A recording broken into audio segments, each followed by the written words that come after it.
성경 묵도하겠습니다. 여호수아서 22장 우리 10절부터 12절까지 말씀을 합독하겠습니다. 10절의 말씀부터 합독하겠습니다. 르우벤 자손과 갓 자손과 므낫세 반지파가 가나안 땅 요단 언덕가에 이르자 거기서 요단가에 제단을 쌓았는데 보기에 큰 제단이었더라. 이스라엘 자손이 들은즉 이르기를 르우벤 자손과 갓 자손과 므낫세 반지파가 가나안 땅의 맨 앞쪽 요단 언덕가 이스라엘 자손에게 속한 쪽에 제단을 쌓았다 하는지라. 이스라엘 자손이 이를 듣자 곧 이스라엘 자손의 온 회중이 실로에 모여서 그들과 싸우러 가려 하니라. 아멘. 갈등을 해결합시다 하는 주제로 말씀을 드리겠습니다. 할렐루야. 아멘. 옆분과 이렇게 인사하겠습니다. 오해하지 맙시다. 싸우지 맙시다. 갈등을 해결합시다. 설교 끝. 너무 좋아하십니다. 설교가 끝이라고 하니까. 이스라엘은 12지파인 거 여러분 아실 겁니다. 요단강을 중심으로 동편과 서쪽으로 지파가 나누어져 있습니다. 요단강을 중심으로 동편에 있는 지파가 오늘 성경에 나옵니다. 르우벤과 갓과 므낫세 반지파입니다. 그 요단을 건너 서쪽으로 가게 되면 나머지 9지파가 이제 그 땅에 살고 있었던 겁니다. 자, 그러면 왜 12지파가 요단 서쪽으로 다 가서 살아야 되는데 요단 동편에 2지파반이 있었던 것일까라고 하는 겁니다. 전에도 말씀드렸던 것처럼 이 2지파반은 모세가 생존할 때 모세에게 요구한 땅입니다. 우리가 짐승도 많은 있고 여기가 푸른 초장이니까 이 땅을 우리에게 주십시오. 그래서 허락을 받아서 2지파반이 요단 동쪽에 살게 되었던 겁니다. 르우벤, 갓, 므낫세 반지파는 이미 동쪽 땅을 분배받아 살았지만 9지파가 이제 요단강을 건너서 가나안 땅을 정복해야 하는 싸움을 해야 되는 겁니다. 이 2지파반은 내가 9지파의 형제들과 함께 요단강을 건너 서쪽으로 가서 그 가나안을 정복하는 전쟁에 앞장서서 싸우겠다. 그렇게 이야기를 합니다. 그래서 7년 동안 고향을 떠나서 요단 서쪽으로 가서 결국 정복 전쟁을 완수하게 됩니다. 그래서 전쟁이 끝난 겁니다. 그러면 르우벤, 갓, 므낫세 반지파는 요단 동쪽으로 돌아와야 하는 겁니다. 여호수아가 이 2지파반을 부릅니다. 그러면서 7년 동안 전쟁하느라고 수고가 많았다. 그렇게 칭찬을 합니다. 그리고 나서 가나안을 정복할 때 얻었던 전리품들을 그들에게 잔뜩 나누어 줍니다. 그것들을 가지고 그들이 고향으로 돌아가게 되었던 겁니다. 그리고 나서 오늘 본문이 시작이 되는 겁니다. 10절을 제가 읽어드립니다. 르우벤 자손과 갓 자손과 므낫세 반지파가 가나안 땅 요단 언덕가에 이르자 거기서 요단가에 제단을 쌓았는데 보기에 큰 제단이었더라. 그렇게 되었습니다. 자, 제단을 쌓았다는 소식을 요단 서편에 있는 백성들이 듣게 됩니다. 12절에 보니까 온 회중이 실로에 모였다. 그러면서 그들과 싸우러 가자, 전쟁을 하자 이렇게 이야기를 했던 겁니다. 왜 요단 서편에 있는 사람들이 요단 동쪽에 있는 큰 제단을 보고 화가 났을까라고 하는 겁니다. 이유는 바로 이겁니다. 큰 제단을 세운 것이 하나님을 거역하고 우상을 숭배하기 위해서 세운 제단이라고 생각을 했기 때문에 그런 겁니다. 우상 숭배는 하나님이 가장 싫어하는 겁니다. 17절에 보니까 오늘 바알 부올의 사건이 나오게 됩니다. 이게 민수기 25장을 배경을 하고 있습니다. 이스라엘 백성들이 요단 동편에 있는 모압 땅입니다.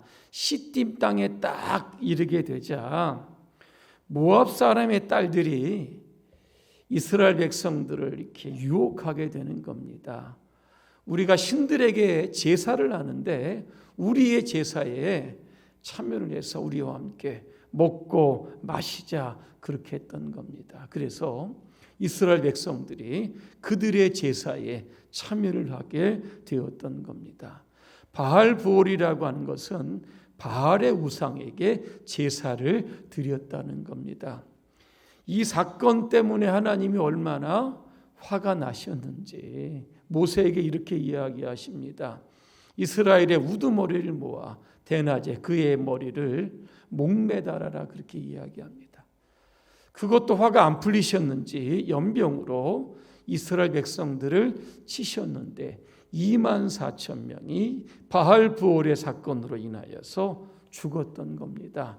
불과 한 7, 8년 전에 있었던 사건입니다. 얼마나 머리에 생생한 사건이겠습니까?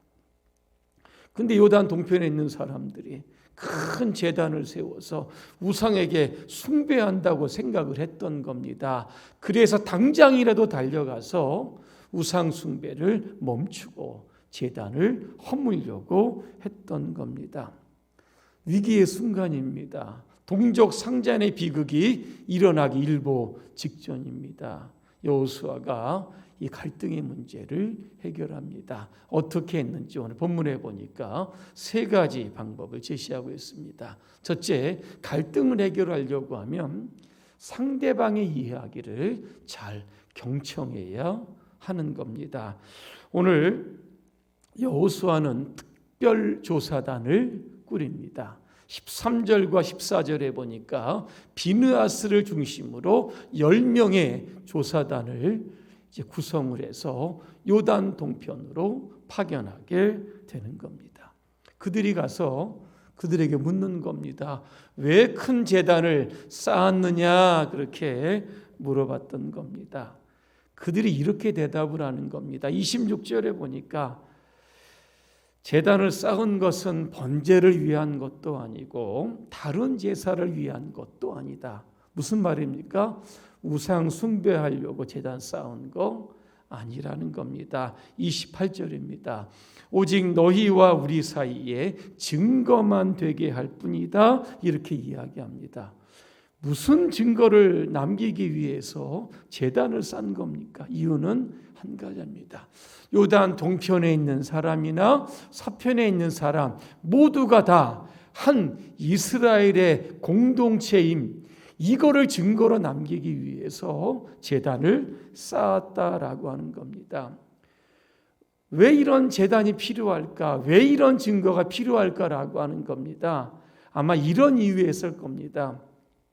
시간이 흘러서 이 당대의 사람들이 다 죽을 겁니다. 그러면 다음 세대의 요단 서편에 있는 이스라엘 백성들이 뭐라고 생각하냐면 요단 동편과 서편은 남남이다, 서로 하나가 아니다, 혹시라도 이렇게 생각할까 봐 우리는 하나라다라고 하는 이런 것들을 증거로 남기기 위해서 오늘 제단을 쌓았다, 이렇게 이야기를 합니다. 그러다 보니까 오해가 풀렸다는 겁니다. 여러분, 우리는 여기에서 오해와 갈등의 원인을 발견할 수 있습니다. 무엇입니까? 서로 생각이 다르면 갈등이 생기고 오해가 발생하게 되는 겁니다. 요즘 정치인들 매스컴 보면 맨날 싸웁니다. 왜 싸울까를 보니까 이겁니다. 똑같은 사건을 두고 서로 생각이 다르니까 맨날 싸우는 겁니다. 그러면 오해를 풀기 위해서 우리가 어떻게 해야 합니까? 상대방의 말을 잘 경청해야 합니다. 질문 드립니다. 오해의 반대말이 뭡니까? 이해입니다. 이거 똑똑한 분이 많이 계십니다. 이해를 영어로 뭐라고 그럽니까? understand 이렇게 이야기합니다. understand는 under와 stand 여기 합성어입니다. under는 아래에 있다. stand는 서다 그럽니다. 오해를 풀려고 하고 이해하려고 하면 상대방의 아래에 서서 상대방이 이야기하는 이야기를 잘 경청해야 된다는 겁니다. 하나님은 왜 우리에게 입은 하나를 주시고 귀를 2개를 주셨습니까? 듣기는 속히 하고 말하기는 더디하라. 이거 반대로 하시는 분들 많이 계시는데 조심해야 합니다. 말하는 것보다 듣는 거 2배 이상으로 많이 경청하라고 하는 겁니다. 그렇게 되면 부부 간에 부모 자식 간에 또 교인들 간에 많은 오해와 갈등이 풀리게 되는 겁니다. 2번째, 갈등을 해결하는 방법은 상대방을 사랑하는 마음이 있어야 하는 겁니다. 오늘 비느와스와 10명의 이 조사단이 요단 동편으로 가서 그들에게 사랑으로 호소를 하고 있는 겁니다. 16절에 보니까 너희가 어찌해서 이스라엘 하나님께 범죄하여 오늘 여호와를 따르는 데서 돌아서서 너희를 위하여 제단을 쌓아 너희가 오늘 여호와께 거역하고자 하느냐 그렇게 이야기합니다. 질책도 아니고 비난도 아닙니다. 사랑으로 호소하면서 그들에게 사랑의 제안을 합니다. 19절에 보니까 만약에 너희가 사는 땅이 깨끗하지 아니하면 뭡니까? 살기에 불편하면 요단강 건너서 우리 쪽으로 와서 우리와 함께 살자 이렇게 제안을 했던 겁니다. 같이 살면 안 되겠느냐? 무슨 이야기입니까? 함께 같이 살면서 서로 사랑하며 살자. 이거 지금 강조하고 있는 겁니다. 문제가 생기면 일단 미움을 지워야 되고 정죄를 지워야 되고 판단을 지워야 되고 사랑을 앞세워야 하는 겁니다. 신약에 보니까 고린도 교회가 있습니다. 얼마나 문제가 많은 교회인지 교회 안에 4개의 파당이 존재합니다. 우리가 최고다는 맨날 싸웁니다. 고린도 교회는 은사가 많은 방언의 은사, 예언의 은사, 병고침의 은사, 수많은 은사들이 있습니다. 성도들이 은사를 갖고 싸웁니다. 내 은사가 최고다 그래서. 이렇게 싸우는 교회, 분열이 있고 다툼이 있는 교회, 여러분 바울이 어떤 처방을 내린지 아십니까? 고린도전서 12장 31절 마지막 절입니다. 제가 읽어드립니다.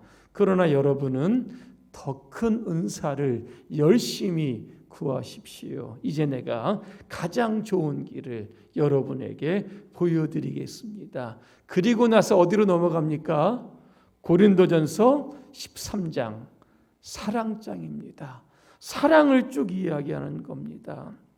2절에 보니까 이렇게 됐습니다. 내가 예언하는 능력을 가지고 있을지라도 모든 비밀과 모든 지식을 갖고 있을지라도 산을 옮길 만한 모든 믿음을 갖고 있을지라도 사랑이 없으면 아무것도 아니다. 5절에 보니까 사랑은 무례하지 않고 자기의 이익을 구하지 않고 성내지 않고 원한을 품지 않는다. 그렇게 말씀합니다. 싸우고 다투지 말고 사랑으로 용서하고 이해하고 축복하라는 겁니다. 그러면 문제 많은 교회가 화목한 교회가 된다는 겁니다. 세상은 늘 소란합니다. 별것 아닌 것 같은데 막 서로 죽이려고 싸우려고 달려듭니다. 이때는 더 많은 사랑, 더 깊은 사랑, 예수님의 사랑이 필요한 때인 줄로 믿습니다. 마지막 3번째로 갈등을 해결하기 위해서는 하나님의 영광에 초점을 맞추어야 하는 겁니다.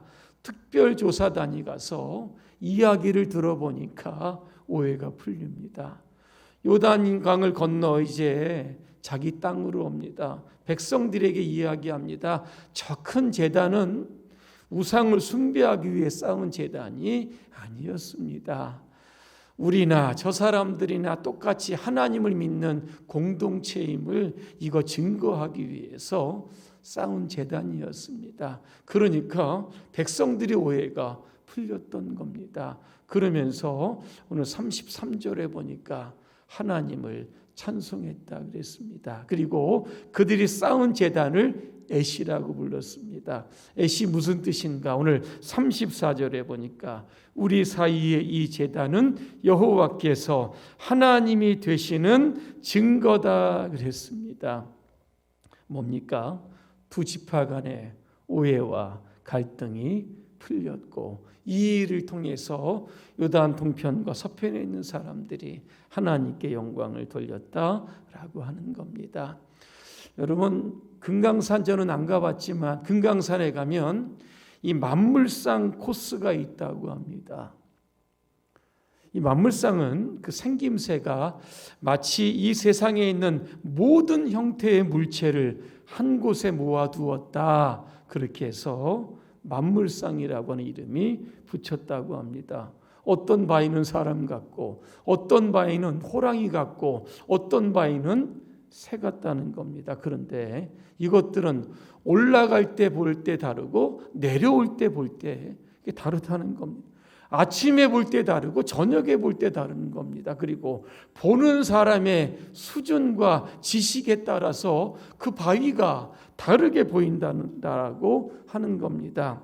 계절과 시간에 따라 다르게 보이고 보는 거리와 위치에 따라서 바위들이 제각각 제 모습으로 보인다라고 하는 겁니다.